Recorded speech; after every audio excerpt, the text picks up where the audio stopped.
The portal opened with a low crackle of magic, the light folding inward before expelling them into the dusk-shadowed edges of Concordia. The realm's skyline loomed ahead, fractured towers, crooked domes, and the silent ghosts of once bustling trade halls. Even with Draven dead, the air held a weight like storm pressure waiting to break. Rose stepped out first, her boot crunching on dry stone and scorched ivy. Lyra followed close behind, her hand resting on her dagger's hilt out of habit. And between them, draped in a travel cloak, and held upright more by tension than strength, walked Lady Vess, the once feared voice of the House of Silver Mirrors, freed from her prison in Alfheim, but not from Rose. "Stay close," Rose said without looking back. "Eyes are already on us." Vess didn't speak. She hadn't since they pulled her from that lightless cell. Her pride had gone silent, but Rose knew better than to think it had vanished. Pride like that didn't die. It waited. The three moved quickly through the outer district, where the buildings still bore scars of Draven's last purge, burned thresholds, abandoned stalls, sigils hastily scratched out or repainted. This was a city fraying at the edges, leaderless but not lawless. Giro's estate came into view just as twilight dipped below the spires. It was quiet, guarded by old magic and older loyalty. Master Chen's legacy still lingered here, not in power, but in memory. Rose knocked 3 times on the wrought iron gate, then waited. A moment passed, then another. The gate creaked open, just enough to reveal Giro, older now, more weathered than she remembered. But the fire in his eyes remained. He looked from Rose to Lyra, and then narrowed his gaze on the cloaked woman between them. "Is that who I think it is?" Rose gave a slight nod. "She's not here to rule, just to sit still until it's time." Giro stepped aside. "Then you'd better come in before someone gets stupid." They slipped through the gate, which shut behind them with a resonant clang. The interior was calm, smooth floors swept clean, incense smouldering faintly in the air, and carved woodwork still bearing the marks of Master Chen's patient hands. Rose breathed it in. This place felt like before, not home exactly, but like a place that had once known peace. "Thank you, Giro," Rose said. He studied her a moment longer. "You're not done, are you?" "No," she replied, "but I've started." Lyra followed her deeper into the hall, one hand still resting on her blade, the other subtly watching Vess from behind, because no one here trusted Vess, and Rose wasn't about to let her out of arm's reach. Not yet. The estate hadn't changed much. Polished stone floors reflected the flickering light of lanterns, enchanted to glow only when their mistress was near. Wards still hummed faintly beneath the surface, subtle and defensive, not aggressive. Giro had honoured the spirit of Master Chen's home, fortified it perhaps, but never corrupted it.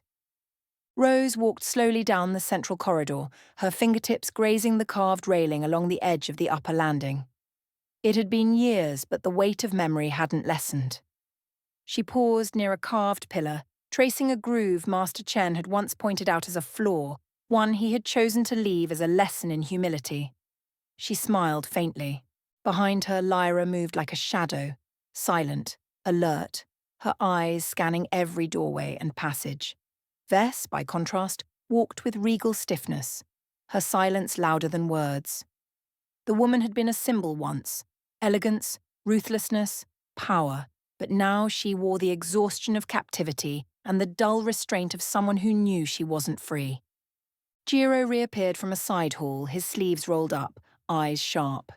"I prepped the lower study, thought you might want a secure room to plan in. It's shielded, soundproofed, and no one gets in without me knowing." Rose nodded. "Perfect. I'll take her there.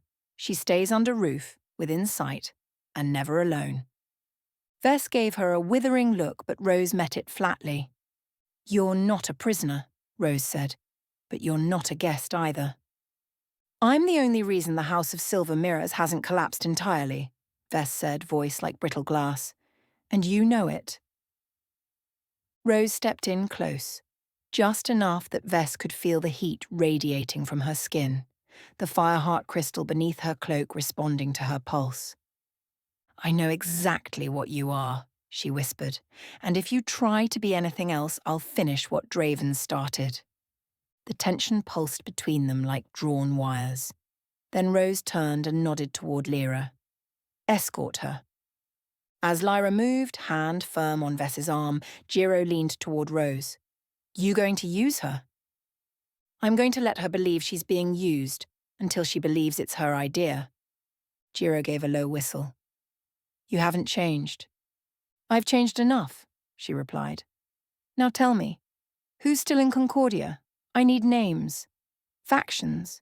Which way the wind is blowing." Jiro rubbed the back of his neck. "It's bad. The collapse of Draven's structure created a vacuum. Every minor house thinks they have a shot at the crown. The trade councils are fractured. Blood feuds are erupting again. Old debts called in. The Crimson Wheel has returned. The Sable Knives are hunting in the open. And the Night Whispers?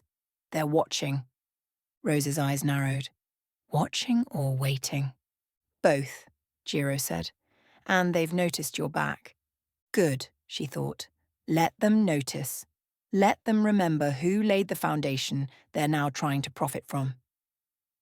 She walked into the lower study Jiro had prepared.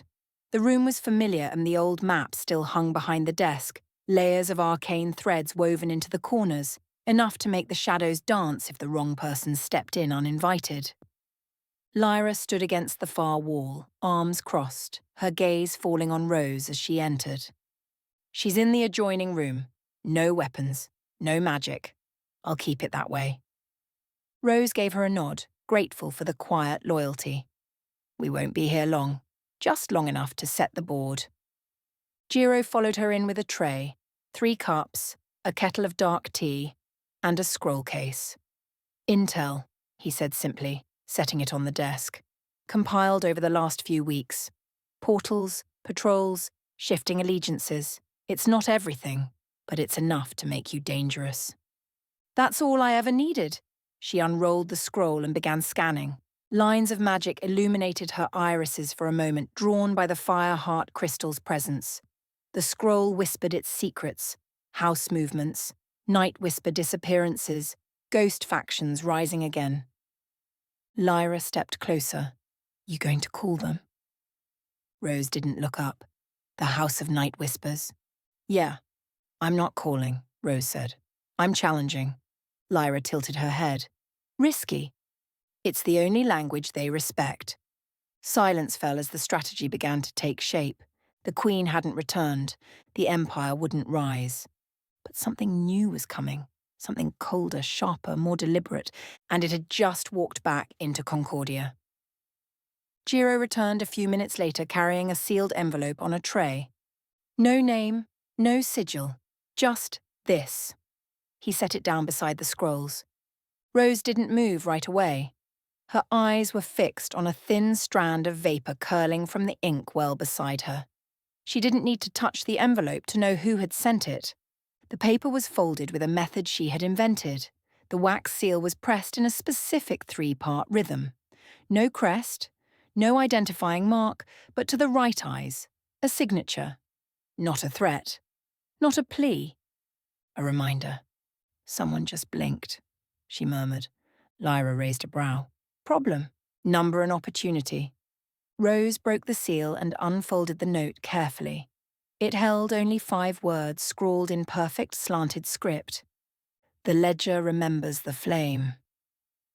She exhaled softly through her nose, a ghost of a smile forming at the corner of her lips. "Old clients?" "One of the sharper ones." "Friend or foe?" Lyra asked. Rose tapped the parchment against her palm. "Someone I gave leverage to once, who's apparently still breathing because of it." "Should we meet them?" "In time," Rose said. "This is the first whisper. They're testing the waters, seeing if I'm really back or just passing through." Jiro leaned against the doorway. "Sounds like the old Concordia's waking up." "It never slept," Rose replied. "It just went underground." She folded the note and slipped it into a hidden pocket inside her coat. That simple message wasn't just a call. It was currency. a sign the old network still existed, still remembered who once held its web together. Information was power here, and she'd built an empire on both. She stood and moved to the tool cabinet near the window, unlocking it with a flick of her fingers. Inside sat a worn leather case, the one she'd hidden before fleeing Concordia years ago. She opened it slowly. Maps, contacts, payment records, debt markers, arcane and mundane, and most importantly, names, all encoded. Lyra stepped closer and glanced inside. "You kept all this?" "I never throw away tools," Rose said, "especially the ones sharp enough to cut the future." Her fingers slid over a parchment-bound ledger inscribed in sigil script. She opened to a bookmarked page and read silently. 3 houses owe me. 2 others would kill me on sight. 1 still sends wine on my birthday. Lyra blinked. "You've got to teach me how to build enemies like that." "You don't build enemies," Rose murmured. "You cultivate them. Keep them just useful enough to not pull the trigger. Then give them a reason to hesitate when the time comes." She closed the ledger. "Let them keep whispering," she said. "Let them wonder if I've come to burn Concordia down. Or save it." The estate quieted as night deepened. The distant hum of wards settled into a low pulse. Outside, the wind danced through the overgrown garden with whispers only Concordia could speak. Lyra stood at the balcony, one boot propped against the railing, watching the street below with the patience of a predator. She hadn't said much since the note. She didn't have to. She was here, for Rose. That was enough. Behind her, the guest room door creaked closed. Jiro had seen to Vess personally, assigning her a chamber with no windows, only one exit, and more wards than she'd likely noticed. Vess hadn't spoken a word since being shown the room. She wouldn't run. Not yet. But she was calculating. Rose knew the look. Measured silence, not defeat. And that was fine, so long as she stayed visible. Rose stood in the centre of the study, the fire in the hearth casting low orange light across the scrolls and sigil-bound ledger on the desk. She hadn't touched the tea Jiro brought earlier. There was too much to think through, too many old debts left unpaid. Jiro re-entered quietly. "She's settled. The wards are up. I'll sleep light." Rose gave a nod. "Thank you." He hesitated. "You sure this is where you want to be, Rose? Concordia's not what it was. And neither are you." She glanced toward the fire. "That's the point. If it were what it was, I wouldn't need to be here." Jiro offered a tired half-smile. "Then I'll see you in the morning. Try to rest." After he left, Lyra finally spoke. "We'll have to hit them soon. The longer we stay quiet, the more they plan." "I know," Rose said. "Then why wait?" Rose didn't answer right away. She moved to the window and looked out across the fractured city skyline. Lanterns flickered in the distance. Somewhere out there, her name was being whispered again. For the first time in years. "I'm not waiting," she said softly. "I'm listening." Lyra nodded once, then vanished into the shadows down the hall. Rose remained at the window a moment longer, the Fireheart crystal pulsing softly beneath her cloak. She was home, and Concordia would learn, once again, that the most dangerous weapon wasn't fire or steel. It was a whisper in the right ear.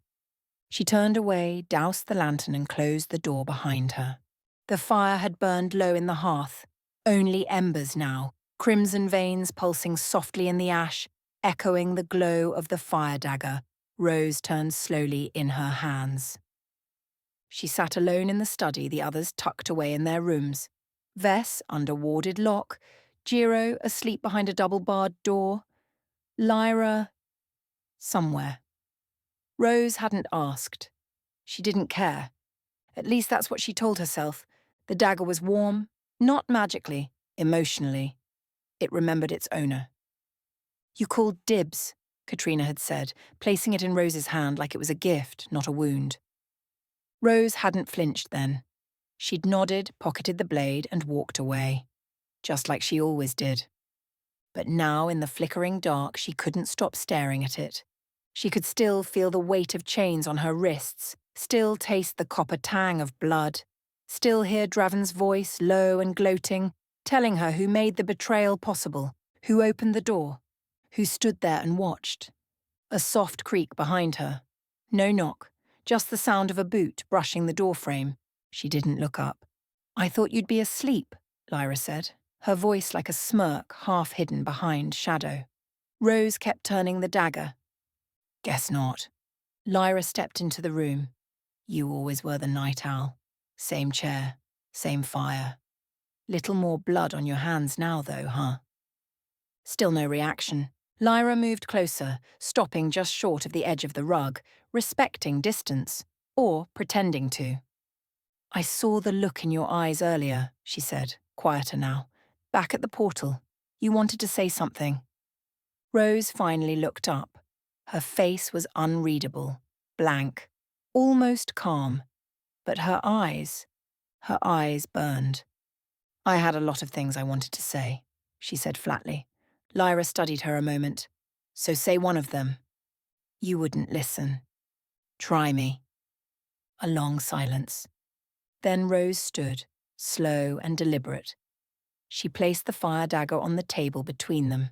Her voice was quiet, controlled, lethal. "You gave this to Katrina when you thought you were going to die." Lyra nodded once. "Yeah."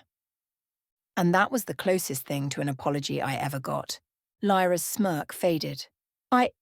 No, Rose cut her off, her voice sharper now. "Don't talk, not yet." Another silence fell, this one heavier, thick with unsaid names, unburied memories, and a love burned into something crueler.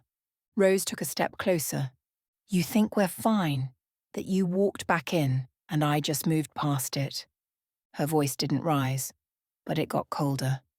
"I haven't moved past anything. You left me. You watched him take me, and then you disappeared like a coward and handed off a sorry like that made it okay." Lyra flinched.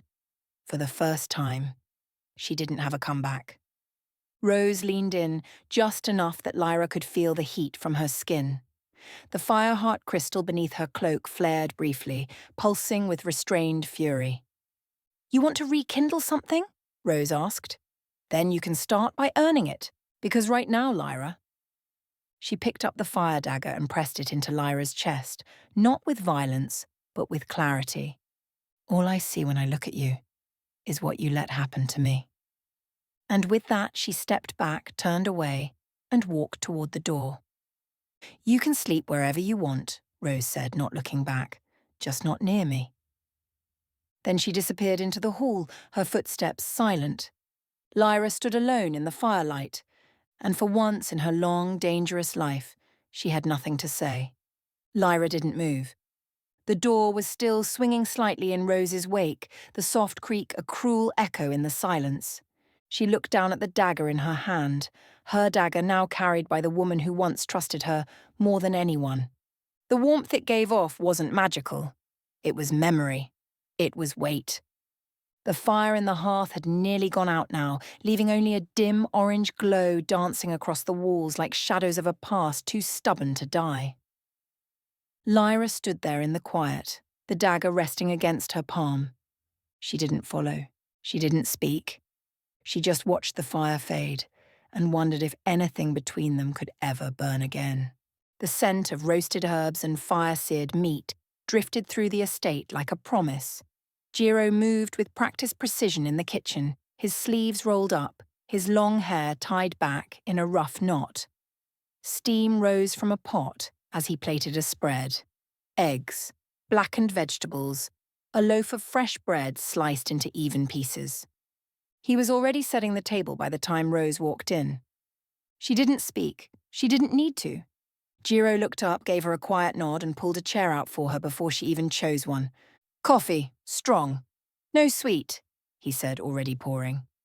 Rose sat, glancing briefly at the perfectly prepared plate that slid in front of her. Her expression didn't change, but the tension in her shoulders eased half a degree.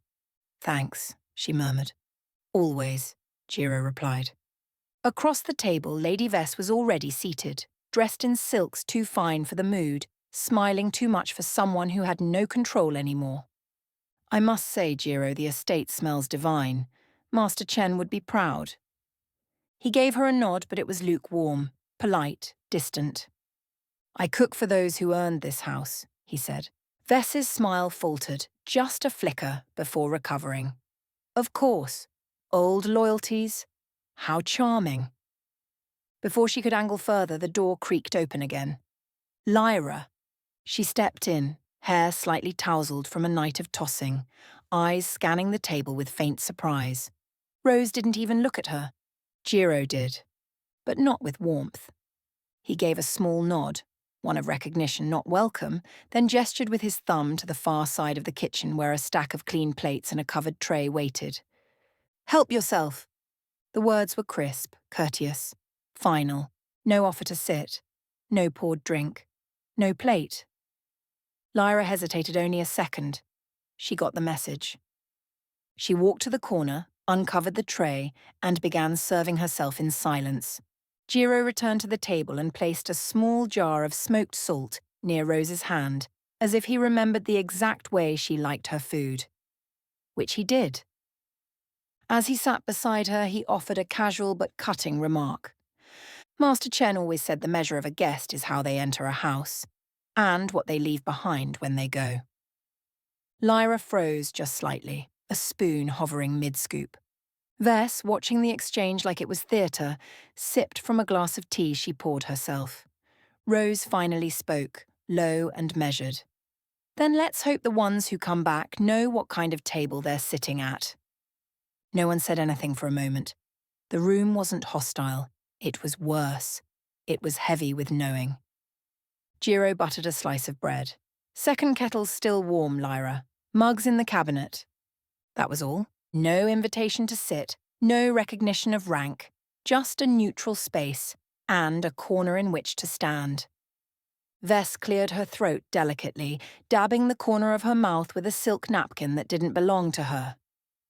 Well, she said with a light laugh, isn't this cozy? I must say, Rose, you've come a long way from firestorms and bloodshed. Look at us now, quiet mornings, shared meals, almost civilized. Rose didn't lift her gaze from her plate. You call this civilized? She murmured. Vess, someone threw you through a portal prison and you still showed up in silk. That's not civilization. That's delusion with better tailoring. Jiro bit into a slice of bread, clearly entertained. Vess smiled tightly. I'm merely adjusting to new surroundings. Unlike some, I don't cling to the ashes of old grudges. Rose looked up at her finally, cool and unblinking. Number, you just build your throne out of them. The silence cut deeper than shouting ever could. Vess tried to recover, her voice smooth. I'm simply saying that perhaps this is a time for reconciliation, for rebuilding. Rose stirred her coffee. You say that like you're holding a hammer, not a leash. Vess stiffened, but Rose kept going, soft and surgical. You want to rebuild? Start with your credibility. Right now, the only thing you've constructed since walking back into Concordia is a performance. She leaned back slightly in her chair, every word measured. So, let me make something clear. You're here because I allow it. You breathe without chains because I say so. And you're eating at this table because I haven't decided where your betrayal is most useful yet. Vess opened her mouth. Rose raised a finger, gently, almost like a teacher pausing a child. You don't need to speak. Really, this isn't your scene. Vess sat back, lips pressed thin. Lyra, now leaning against the wall with her plate, gave Rose a sideways glance. No smirk this time. Just a flicker of understanding. She'd been on the receiving end of that same edge once. Recently. Jiro sipped his tea, calm as ever. Second kettle's almost cold. Vess pushed her tea away. Rose smiled faintly. Pity. Jiro cleared the table with the same quiet precision he brought to everything. The tension lingered like smoke in the room, but no one dared name it. Rose set down her coffee cup, the faint clink on ceramic marking the shift. "We need eyes on the House of Silver Mirrors," she said, voice casual, but every ear in the room turned toward her. "Draven's men are gone, but that doesn't mean the house is empty. It's a vacuum now, ripe for the wrong kind of interest." Vess leaned forward slightly, eager. "I can speak to the staff. Some of them were loyal to me. If they've remained—" Rose held up one hand, silencing her with the smallest flick of her fingers. "You're not walking in as a lady of anything, not yet. You're walking in as a shadow, an observer. You'll do nothing until I say otherwise." Vess bristled but said nothing. Rose's gaze slid to Lyra. "You'll go with her," Lyra blinked.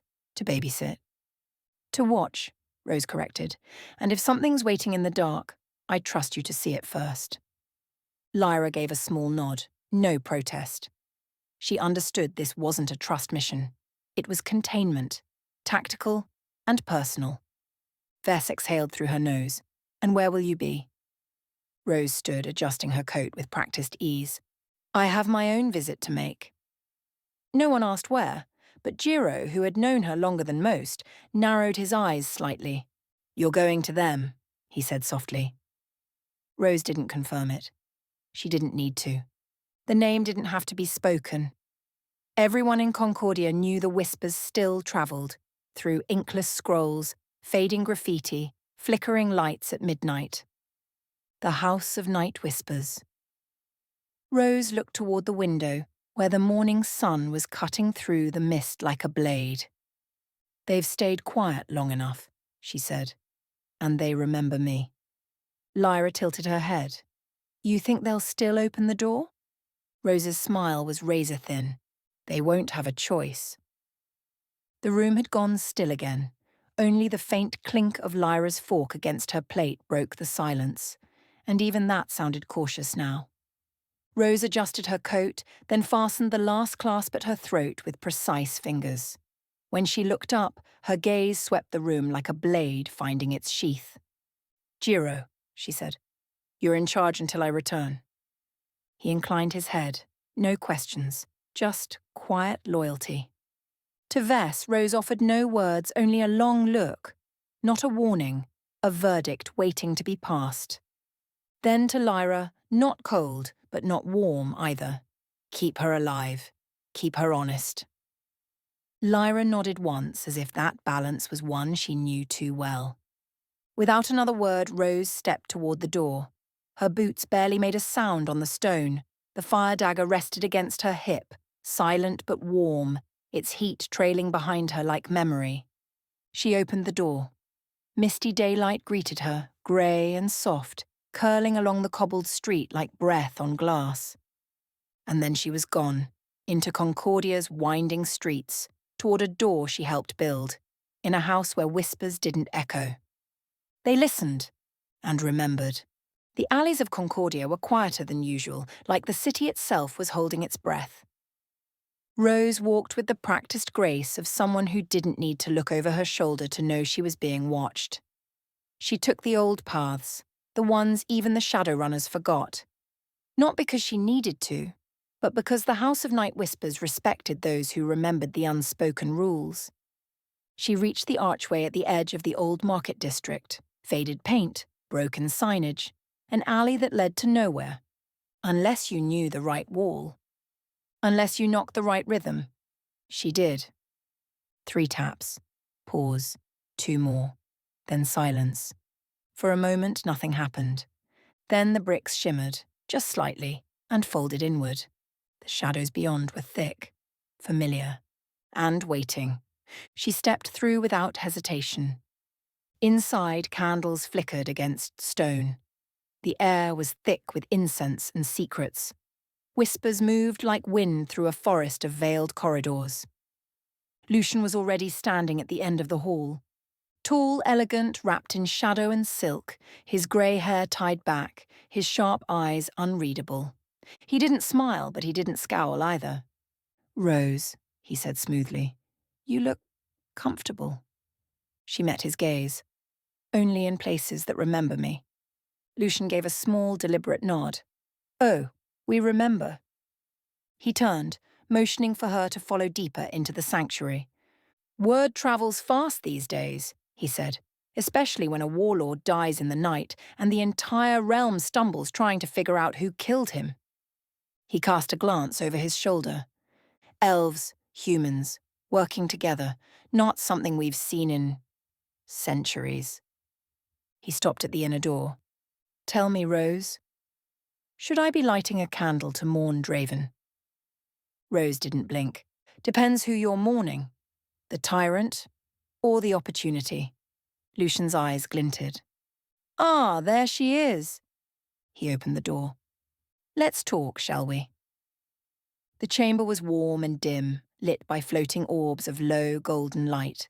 Books lined the walls, maps hung like aging skin across the stone, and a long blackwood table stretched down the centre of the room, scarred by candle wax memory and negotiations long since faded into legend.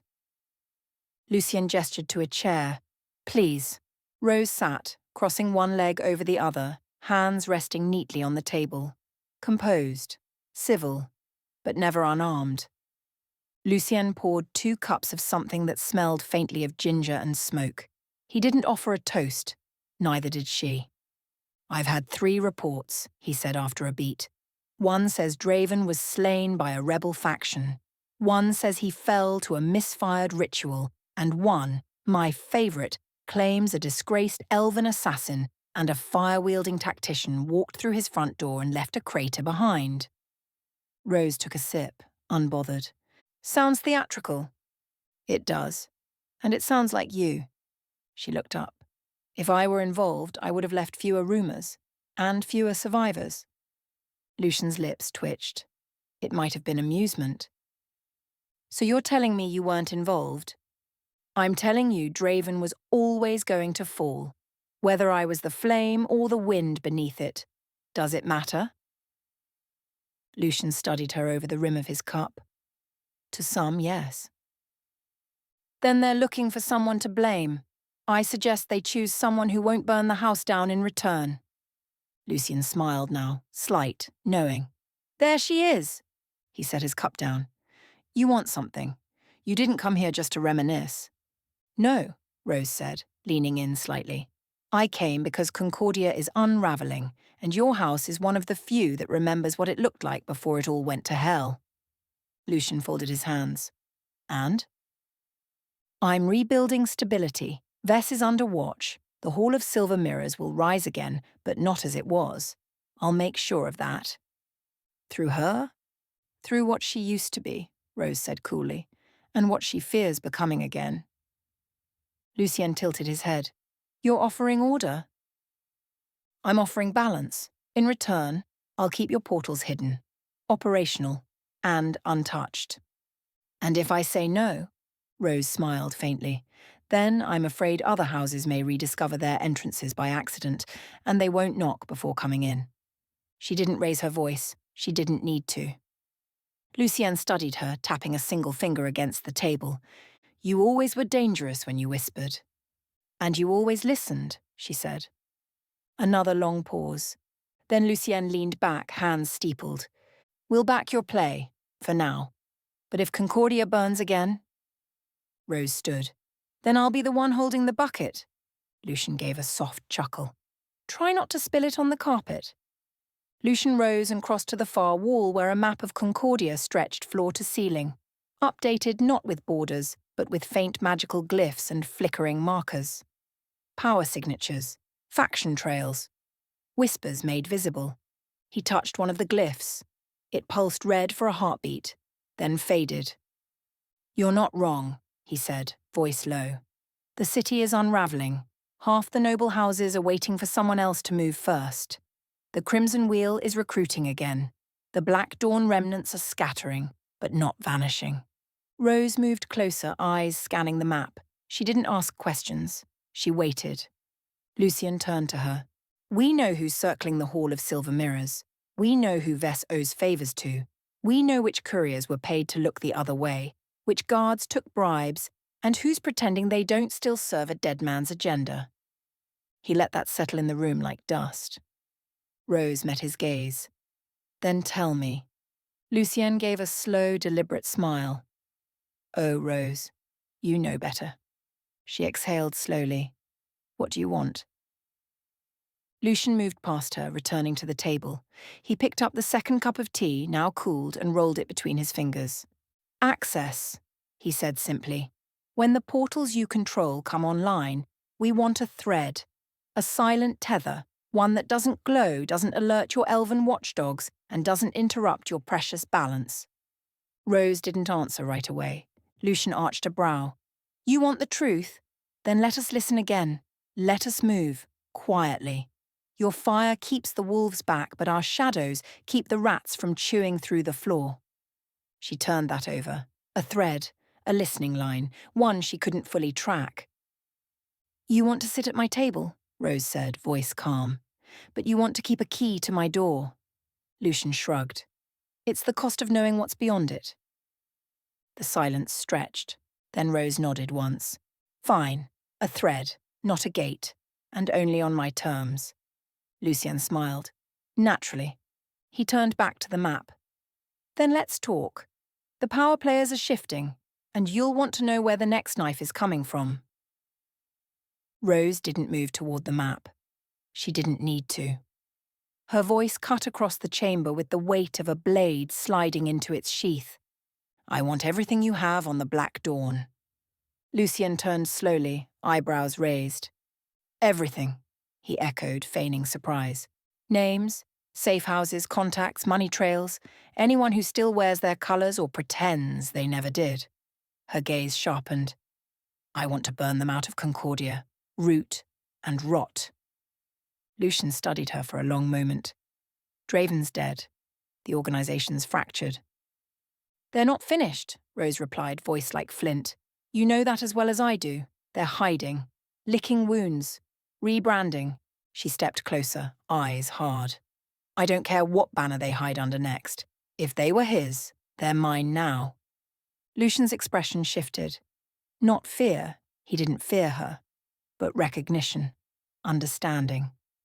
The grudge wasn't strategic, it was personal. He moved back to the table, drew a small crystal shard from his sleeve, and laid it on the wood. This will give you partial access to a mirror archive, coded, quiet. It updates in real time. Rose looked down at it but didn't touch it yet. Lucienne added, some of their cells are splintering. Others are consolidating under new leadership. One name keeps resurfacing, Syrian. No face, no confirmed location. But survivors talk about him like a ghost. Rose's expression didn't change.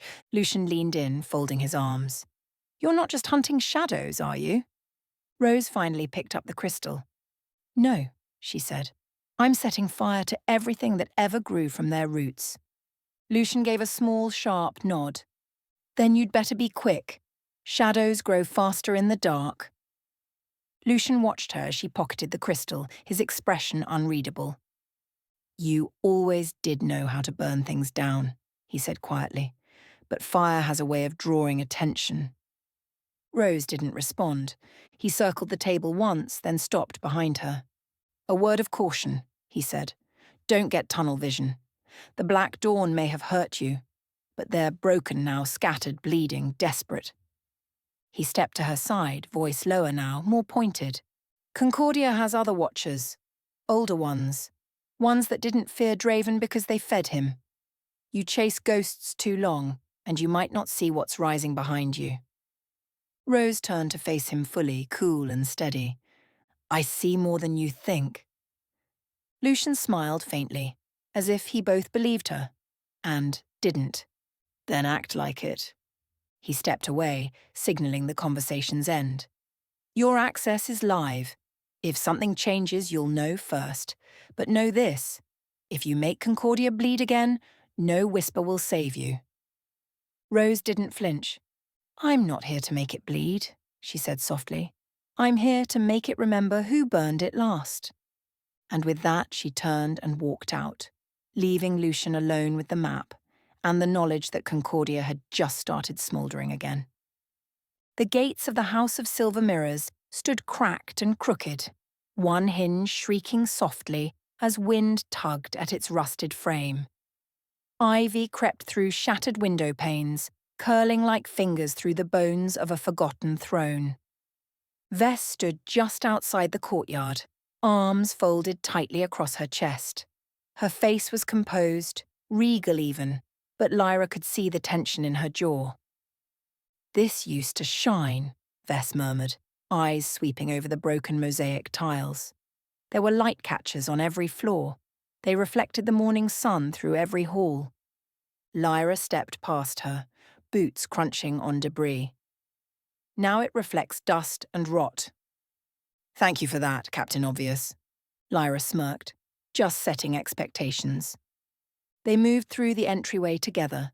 The once grand foyer was silent, scattered with broken glass and torn banners. Dust danced in the shafts of pale light, breaking through fractured ceilings. Vess touched the banister, fingers lingering on a scorch mark. "This isn't just a ruin," she said. "It's a warning." "Draven made it one," Lyra replied, "but Rose will make it something else." Vess turned to her. "Will she?" Lyra met her gaze, firm and unblinking. "She always does." They moved deeper into the estate, each step echoed like a memory. Somewhere down the corridor, a loose door creaked open on its own. Vess stopped. "You feel that?" Lyra's hand drifted to her blade. "Yeah, someone's been here." They moved in silence now, instinct overtaking memory. Lyra took point, blade drawn but low, senses attuned to movement, vibration, breath. Vess followed, slower, her expression unreadable, but her eyes lingered too long on certain walls, certain scorched portraits. The upper hall was a graveyard of silk and shattered ambition, furniture overturned, tapestries slashed, cabinets gutted, but not looted. No valuables were taken, just scattered. "Draven wasn't here for the silver," Lyra said quietly. "This was a purge." Vess crouched by a shelf half torn from the wall, fingertips brushing ash. "He wanted everything tied to my name erased, not just the people, the memory dot." Lyra knelt beside a shattered mirror frame. The glass had been removed, but the edges bore strange burns. Not fire, not magic. "Someone took this carefully," she murmured, "like they needed it." Vess's brow furrowed. "A mirror?" Lyra stood. "Not just a mirror, a viewing glass. Could have been bound to a memory archive or a surveillance sigil. Someone took the whole thing." They rounded the far corner and stopped. A study lay ahead, door half closed, frame splintered from force, but the room itself was almost untouched, everything too neat. Papers organized, a small writing desk left standing, a single book open at its center, dusty but undisturbed. Lyra stepped in first, eyes scanning the corners. "No traps," she said. Vess followed slowly, gaze drawn to the open book. The ink shimmered faintly, sigil-bound. Faded now. Old. But something remained. Lyra moved closer, frowning as the script began to pulse gently under her gaze. "A message," she muttered. Vess reached toward it. Lyra grabbed her wrist firm. "Don't touch it. Not yet." She knelt, inspecting the sigils around the book, then nodded. "It's a memory lock. Old tech. Tied to a phrase." Vess leaned in. "What kind of phrase?" Lyra glanced at the faint scrawl on the top corner of the page. Just 4 words, written in trembling ink. "Glass cuts deepest unseen." The page flared suddenly, light blooming from the letters, casting wild shadows on the walls. Then a voice filled the room, calm, female, and afraid. "If you're hearing this, I'm already gone. Draven's taken the mirror. He knows it shows more than reflections. He's hunting the roots now. Every house that touched the network. Every whisper that travelled without permission." Lyra's blood ran cold. "Vess, if you're alive, I'm sorry, I never should have trusted him. I should have told Rose. He was never after the portals. He was after the archives hidden beneath them." Then silence. The light faded. The book smouldered and turned to ash. Vess stood frozen, hand over her mouth. Lyra exhaled slowly, eyes still on the empty table. Well, she said quietly, looks like Rose isn't the only one with ghosts. The silence after the message burned hotter than the flare itself. Lyra turned slowly toward Vess, her expression unreadable, but her tone sharp enough to peel paint. Archives beneath the portals? Vess didn't answer right away. Her fingers trembled at her sides, her mask beginning to slip. Lyra took a step closer. What did she mean? Vess's lips parted, then pressed together. Lyra crossed her arms. Rose trusted you once. That got her a prison cell and a scar she doesn't talk about. So if you're holding back now... I'm not, Vess snapped, voice too fast, too defensive. Lyra arched a brow. Convincing. Vess exhaled sharply, turning away from the ruined desk. The archives weren't just information. They were records of every deal the house made through the portal network, every whisper, every transaction, names, dates, clients, secrets. Lyra's expression darkened. You're saying Draven didn't just want power, he wanted leverage. Vess nodded. He wanted to own every shadow Concordia ever produced. Control the flow of secrets. Lyra's jaw clenched. And you didn't think to mention this before? Vess met her gaze, eyes sharp now. You think Rose would have let me walk through the front door if I had? That gave Lyra pause.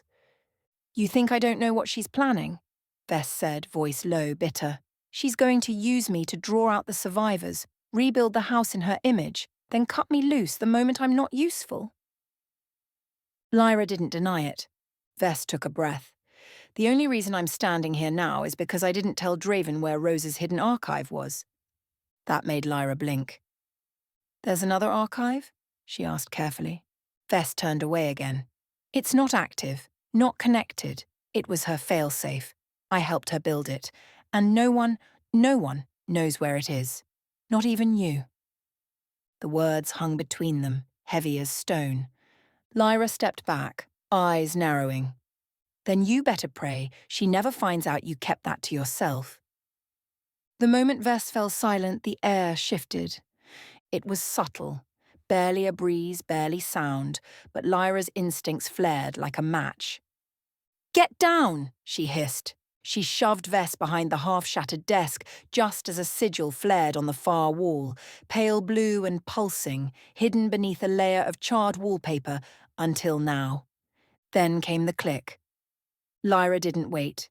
She tackled Vess fully to the ground just as the wall exploded inward. Not fire, but force. Compressed arcane air designed to crush, not burn. The bookshelf beside them split in half and slammed into the opposite wall like a missile. Dust choked the hallway. Old Stone groaned. Vess coughed, her voice muffled. A trap?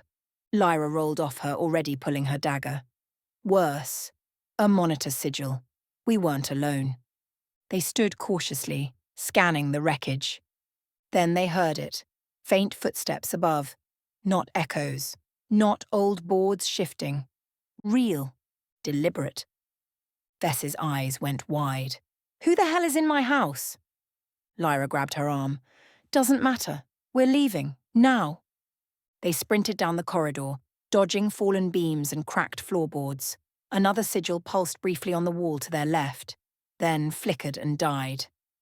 Someone's disabling them as we go, Lyra muttered. Cleansing evidence. They turned the final corner toward the front hall. And froze. The doors were already open, and no one had touched them. The cold morning light streamed in like judgment. Lyra reached for a flare crystal in her belt, fingers tense. I don't like this. Vess, shaken but recovering her poise, moved slower. They wanted us to find that message. Lyra nodded. And to know we were being watched doing it. Lyra looked at the shattered crest above the entryway, the sigil of the House of Silver Mirrors, split clean down the center. This place isn't abandoned, she muttered. They stepped out into the pale morning light, the shattered door of the House of Silver Mirrors creaking faintly behind them. Lyra paused at the edge of the threshold, her eyes scanning the rooftops and alleyways. Still. Too still. Not the kind of stillness that came from abandonment, but the kind that came from observation. From something waiting. She turned back, gaze drawn once more to the long, ruined hall behind them. That's when she saw it. A smear of fresh footprints in the dust, bare, oddly spaced, leading to the centre of the hall. Not away, not toward anything. Just there, facing the door. Still. Vess followed her gaze, brow furrowed. What is it? Lyra didn't answer right away.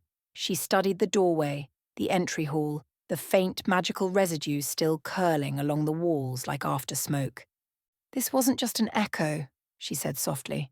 Someone wanted us to find that message, and someone wanted to see what we'd do when we did. Vess paled slightly. Are you saying we were being watched? I'm saying, Lyra replied, stepping back from the door, that we weren't the only ones with keys to this house. They walked away in silence, the estate shrinking behind them. Only once they were clear of the courtyard did Lyra murmur, "They didn't care that we were there." She glanced back over her shoulder. They cared about who we'd tell. The old gate creaked as it closed behind her.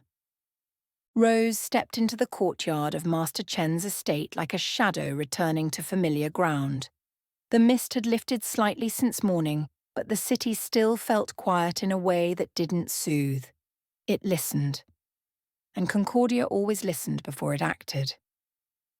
Jiro stood under the eaves of the veranda, sleeves rolled up, hands dusted with flour. He'd been baking again, something Rose never questioned but always noticed. He met her eyes as she approached and nodded once, respectful and calm. "You didn't burn anything," she said. "I only do that when you're late." A flicker of a smirk touched her lips. Gone almost as fast. They walked toward the back garden, once a training yard, now overgrown with low shrubs and moss-choked stone paths. The place still held memory, even if time had softened its edges. "You were gone longer than I expected," Jiro said, keeping his tone neutral. "I was careful," she replied. "And Lucienne?" "Still listening. Still dangerous." She glanced at him. "Still remembers everything I didn't ask him to." Jiro sat on the low stone bench, wiping his hands on a cloth. "And what did you ask him for?" "Names," Rose said.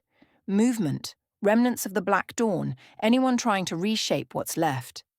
He raised a brow. "And?" "Someone's gathering them. Quietly. Name of Syrian keeps surfacing. No face, no solid location.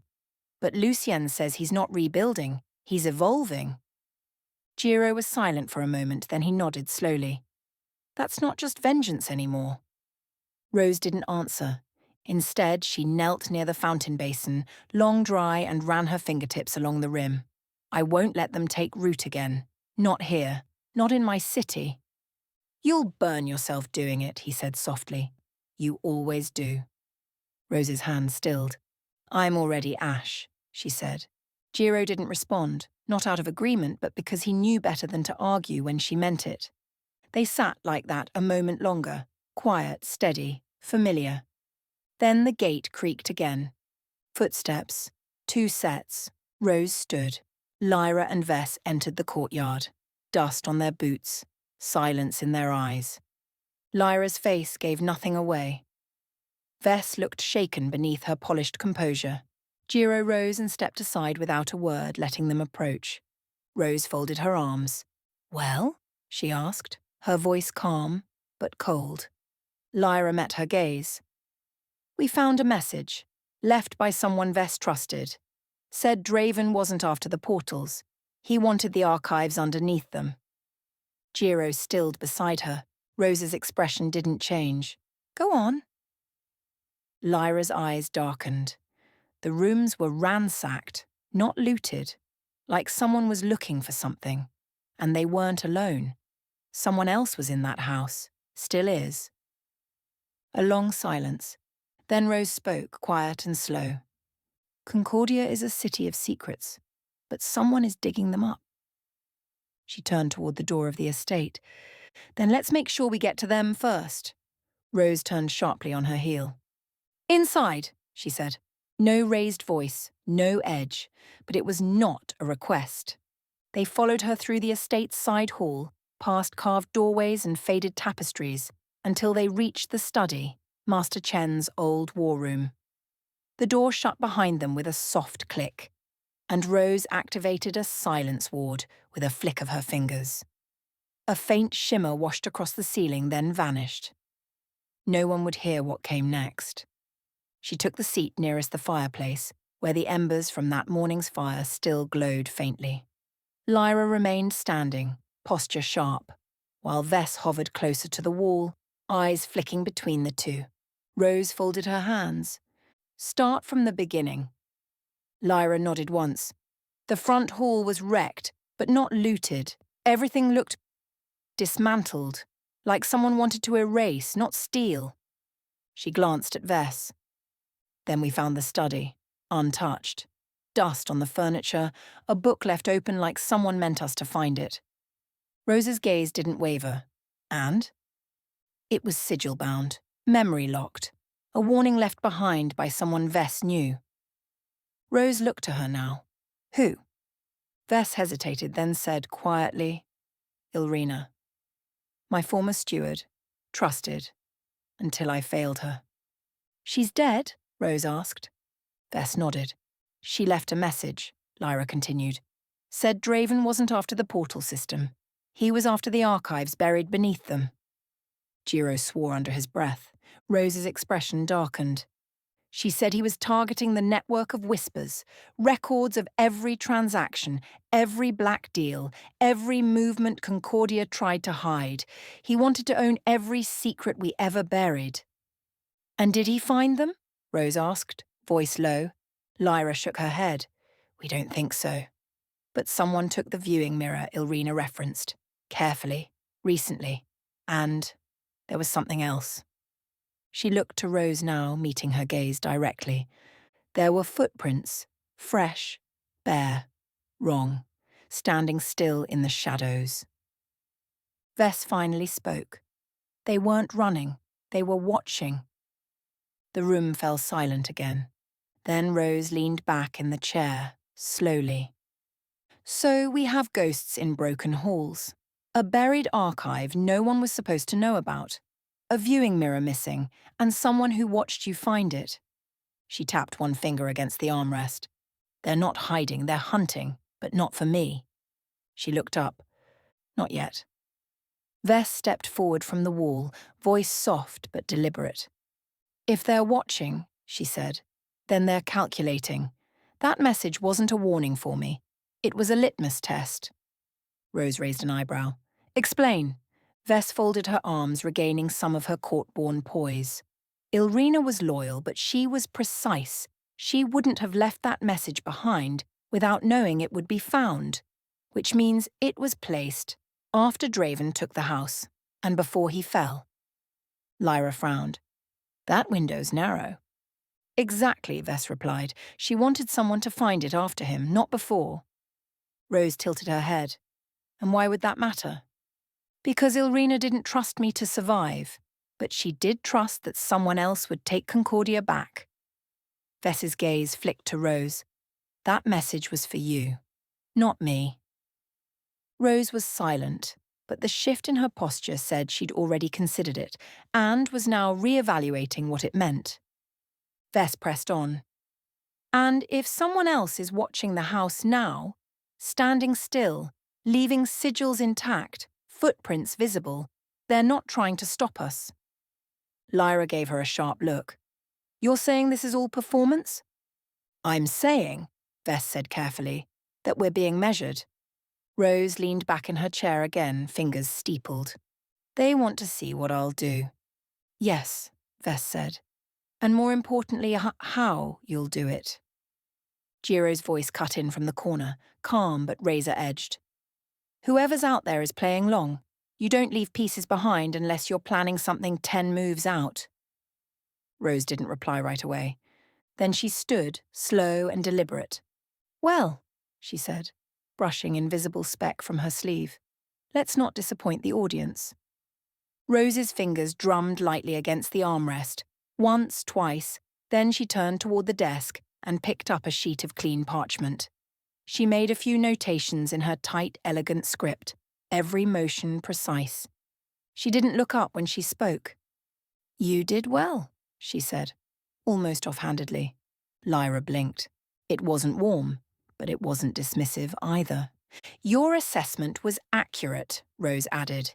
"You kept Vess alive, got the information, and didn't trigger whatever was watching. That's more than most could have managed." Lyra tilted her head, cautious. "I take it that means I passed." Rose paused, then finally looked at her. Calm, sharp, unreadable. "It means you didn't fail." A beat. Then, gently, with just enough weight to matter. "That's not nothing." Lyra looked down for a moment, then gave a small nod. Fair enough. Rose returned to her notes, the fire casting a soft glow across the edge of her face. The silence stretched. Comfortable for a moment. Familiar even. Then Rose spoke again, quieter this time. Not warm, but less guarded. "I don't need you to earn back what we had." Lyra's expression shifted, almost hope checked quickly. Rose didn't meet her eyes. "I need you to prove what we have now is worth trusting." That hung in the air like smoke. Lyra gave a quiet exhale.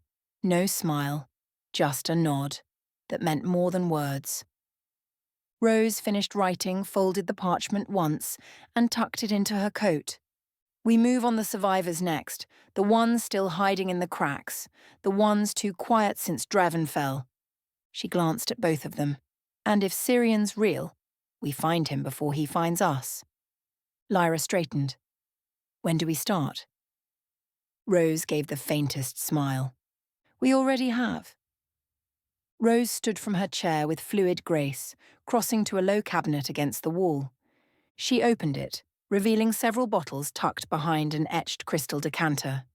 She considered them for a moment, then selected a vintage wrapped in fading elven silk. Giro, still near the door, raised an eyebrow. "That good, huh?" Rose uncorked the bottle with a soft twist and poured slowly into 3 glasses. "We're surrounded by betrayal, fractured loyalties, and watching shadows. If ever there were a time for a good vintage, this is it." She handed one glass to Vess without looking at her, poured another and held it out to Lyra, then paused. Her eyes locked with Lyra's, steady, unreadable. "Don't worry," she said, voice smooth and quiet. "This one's not drugged." The air tightened. Even Vess froze mid-sip. Lyra took the glass without flinching. "That's a shame. I was hoping for a nap." Rose didn't smile, but something flickered at the corner of her mouth. She turned, lifted her own glass, and raised it slightly toward the fire. "To archives lost," she said, "and the ones still watching." They drank. The room settled, tense but grounded. 3 women, bound by politics, danger, and fractured history, gathered in a circle not of trust, but of necessity. And for now, that was enough.